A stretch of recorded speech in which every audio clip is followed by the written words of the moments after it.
So Ballari ಜೈಲಲ್ಲಿ ದರ್ಶನ್ಗೆ ಪುಸ್ತಕಗಳೇ ಸಂಗಾತಿ ಅಂತೆ. ಅದೇ ಯಾವಾಗಿದ್ರು ಬೆಸ್ಟ್ ಫ್ರೆಂಡು. ಅದು ಬೈಯೋದೂ ಇಲ್ಲ, ಏನೂ ಮಾಡೋದೂ ಇಲ್ಲ, ಸಮಾಧಾನದಿಂದ ಇರುತ್ತೆ. ಸೊ ರಾಷ್ಟ್ರಕವಿ ಕುವೆಂಪು ರಚಿತ ಕಾದಂಬರಿಗಳೇ ಸಂಗಾತಿಯಾಗಿವೆ. ಪುಸ್ತಕವನ್ನು ಹಿಡ್ಕೊಂಡು ಕೂತಿದ್ದಾರಂತೆ. ಈಗ ಕಥೆ, ಕಾದಂಬರಿ ಹಾಗೂ ಮಣಿಕಂಠ ಅವರ ಪುಸ್ತಕವೇ ಸಾಕು ಅಂತಿದ್ದಾರೆ. 3 ಪುಸ್ತಕಗಳನ್ನು ಓದ್ತಾ ಕಾಲ ಕಳೀತಾ ಇದ್ದಾರಂತೆ ದರ್ಶನ್ ಅವರು.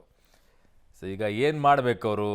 ಸದ್ಯಕ್ಕೆ ಟಿ ವಿ ಬೇಡ, ಪುಸ್ತಕವಷ್ಟೇ ಸಾಕು ಅಂತ ಈಗ ನಿರ್ಧಾರಕ್ಕೆ ಬಂದಿದ್ದಾರಂತೆ. ಸೊ ಟಿ ವಿ ಇಲ್ಲ, ಪೇಪರ್ ಓದಲ್ಲ, ಪುಸ್ತಕ ಮಾತ್ರ ಈಗ ಸಂಗಾತಿ ಅಂತ. The best friend the world is only book ಮಾತ್ರ. ನಿಮ್ಮ ಒಳ್ಳೆಯ ಗೆಳೆಯ, ಸ್ನೇಹಿತ ಯಾರಾದರೂ ಇದ್ದಾರೆ ಅಂತಂದರೆ ಅದು ಪುಸ್ತಕನೇ. ಜೈಲಲ್ಲಿ 3 ಪುಸ್ತಕಗಳನ್ನು ಓದ್ತಾ ಇದ್ದಾರಂತೆ. ಟಿ ವಿ ಹಾಗೂ ಹಾಸಿಗೆಗೆ ಬೇಡಿಕೆಯನ್ನು ಇಟ್ಟಿದ್ರಂತೆ 2ನೇ ಆರೋಪಿ ದರ್ಶನ್. ಟಿ ವಿ ಬೇಡಿಕೆ ಈಡೇರಿದರೂ ಕೂಡ ಸರಿಯಾಗಿ ಬರ್ತಾನೇ ಇಲ್ಲ ಅದು. ಹಾಗಾಗಿ ಈಗ ಟಿ ವಿ ವಾಪಸ್ ಕೊಟ್ಬಿಟ್ಟಿದ್ದಾರೆ. ಪುಸ್ತಕ ಹಿಡ್ಕೊಂಡು ಓದ್ತಾ ಇದ್ದಾರಂತೆ. 3 ಬುಕ್ ಎಷ್ಟು ಸಲ ಓದ್ತೀರಾ? 2-3 ದಿನಗಳಲ್ಲಿ ಒಂದು ಬುಕ್ ಮುಗಿದೋಗ್ಬಿಡುತ್ತಪ್ಪ. ಒಂದು ವಾರದಲ್ಲಿ 3 ಬುಕ್ ಮುಗಿದೋಯ್ತು. ನೆಕ್ಸ್ಟ್ ಏನು ಮಾಡ್ತೀರಾ? ಸೊ ನನ್ನ ಸಹೋದ್ಯೋಗಿ ನರಸಿಂಹಮೂರ್ತಿ ಇದ್ದಾರೆ. ನರಸಿಂಹಮೂರ್ತಿ, 3 ಬುಕ್ ಹಿಡ್ಕೊಂಬಿಟ್ಟು ಎಷ್ಟು ಅಂತ ಓದ್ತಾರ್ರಿ? ಪದೇ ಪದೇ ಓದೋಕ್ಕಂತೂ ಆಗೋದಿಲ್ಲ. ಒಂದು ವಾರದಲ್ಲಿ 3 ಬುಕ್ ಮುಗಿದೋಗ್ಬಿಡುತ್ತೆ. ಜೈಲಲ್ಲಿ ಮಾಡೋಕ್ಕೆ ಕೆಲಸನೇ ಇರೋದಿಲ್ಲ. ಒಂದು ಬುಕ್ಕನ್ನು ಆರಾಮಾಗಿ ಬೆಳಗ್ಗೆಯಿಂದ ಸಂಜೆ ಅಷ್ಟಿಗೂ ಓದೋಷ್ಟೊತ್ತಿಗೆ ಒಂದು ಬುಕ್ಕು ಮುಗಿದೋಗ್ಬಿಡೋದಿಲ್ಲ. ಮ್ಯಾಕ್ಸಿಮಮ್ ಅಂದರೆ 2 ದಿನ ಆಗ್ಬೋದು. ಏನು ಮಾಡ್ತಾರಂತ? ಇನ್ನೂ ಹೆಚ್ಚಿನ ಬುಕ್ಗಳನ್ನು ಏನಾದರೂ ಬೇಡಿಕೆ ಇಡ್ತಾರಂತ? ಅದು ಇರ್ಬೋದು ಮೋಸ್ಟ್ಲಿ. ನಾಳೆ ಇನ್ನೂ ಅದೊಂದು ಬರುತ್ತೆ. ಅರುಣ್, ಜೈಲಿನಲ್ಲಿ ಬಹುತೇಕ ಸಮಯ ಯಾಕಂತ ಹೇಳಿದ್ರೆ ಅಷ್ಟು ಸುಲಭವಾಗಿ ಸಮಯ ಹೋಗೋದಿಲ್ಲ. ಯಾಕಂತ ಹೇಳಿದ್ರೆ 4 ಗೋಡೆಗಳ ಮಧ್ಯ ಇರಬೇಕು. ಹೀಗಾಗಿ ಬಹುತೇಕ ಸಮಯ ದರ್ಶನ್ ಪುಸ್ತಕಗಳನ್ನು ಓದುವುದರಲ್ಲಿ ಬ್ಯುಸಿಯಾಗಿದ್ದಾರಂತೆ. ನ್ಯೂಸ್ ಪೇಪರನ್ನು ಕೊಟ್ಟಂತಹ ಸಮಯದಲ್ಲಿ ನನಗೆ ನ್ಯೂಸ್ ಪೇಪರ್ ಬೇಡ ಅಂತೇಳಿ ರಿಜೆಕ್ಟ್ ಮಾಡಿದ್ದಾರೆ. News paper ಓದ್ತಿಲ್ಲ.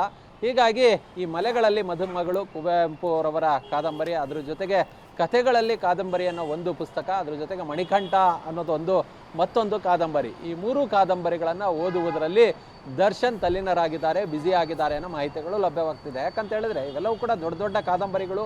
ಅಷ್ಟು ಸುಲಭವಾಗಿ ಓದಿ ಮುಗಿಸೋದಕ್ಕೆ ಆಗೋದಿಲ್ಲ. ಸ್ವಲ್ಪ ಸಮಯ ಹಿಡಿಯುತ್ತೆ. ಸ್ವಲ್ಪ ದಿನಗಳವರೆಗೆ ಇದನ್ನು ಓದಬಹುದು. ಆ ನಿಟ್ಟಿನಲ್ಲಿ ಈ ಪುಸ್ತಕಗಳನ್ನು ಓದುವುದರಲ್ಲಿ ದರ್ಶನ್ ಅದರ ಮುಖಾಂತರ ಸಮಯವನ್ನು ಕಳೆಯುವ ಕೆಲಸವನ್ನು ಜೈಲಿನಲ್ಲಿ ಮಾಡ್ತಿದ್ದಾರೆ. ಕಾರಣ, ಈ ಹಿಂದೆ ಪರಪ್ಪನ ಅಗ್ರಹಾರದಲ್ಲಿದ್ದಂತೆ ಅಲ್ಲಿ ಬಳ್ಳಾರಿ ಜೈಲಲ್ಲಿ ಯಾವುದೇ ಸವಲತ್ತುಗಳಿಲ್ಲ, ಅಥವಾ ಇವರಿಗೆ ಮಾತನಾಡೋದಕ್ಕೆ ಯಾರು ರೌಡಿ ಫ್ರೆಂಡ್ಸ್ಗಳು ಇಲ್ಲಿ ಬಳ್ಳಾರಿ ಜೈಲಿನಲ್ಲಿ ಇಲ್ಲ. ಹೀಗಾಗಿ ಈಗ ಇರ್ತಕ್ಕಂತಹ ಸಂಗಾತಿಗಳೆಂದರೆ ಈ ಪುಸ್ತಕಗಳು ಮಾತ್ರ. ಇವುಗಳನ್ನು ಓದೋದ್ರಲ್ಲೇ ಇವರು ಕಾಲವನ್ನು ಕಳೆಯಬೇಕು. ಯಾಕಂತ ಹೇಳಿದ್ರೆ ಇವರು ಸಮಯಕ್ಕೆ ಸರಿಯಾಗಿ ಏನು ಊಟವನ್ನು ಕೊಡ್ತಾರೆ, ತಿಂಡಿಯನ್ನು ಕೊಡ್ತಾರೆ, ಅದನ್ನು ಸೇವಿಸೋದಕ್ಕಷ್ಟೇ ಹೊರಗಡೆ ಬರಬೇಕು. ಇದ್ದಂತೆ ಹೊರಗಡೆ ಬರೋದಕ್ಕೆ ಅವಕಾಶ ಇಲ್ಲ. ಹೀಗಾಗಿ ಜೈಲಿನಲ್ಲಿ ಪುಸ್ತಕಗಳ ಮೊರೆಯನ್ನು ಹೋಗಿದ್ದಾರೆ. ನ್ಯೂಸ್ ಪೇಪರನ್ನು ಪ್ರೊವೈಡ್ ಮಾಡುವ ಕೆಲಸವನ್ನು ಕೂಡ ಜೈಲಾಧಿಕಾರಿಗಳು ಮಾಡಿದ್ದಾರೆ. ಆದರೆ ನ್ಯೂಸ್ ಪೇಪರನ್ನು ಸುತಾರಾಮ್ ಓದುವುದಕ್ಕೆ ದರ್ಶನ್ ಇಷ್ಟಪಡ್ತಿಲ್ವಂತೆ. ಅರುಣ್. ಓಕೆ ನರಸಿಂಹಮೂರ್ತಿ, ನಿಮ್ಮೆಲ್ಲ ಮಾಹಿತಿಗೆ ಧನ್ಯವಾದಗಳು.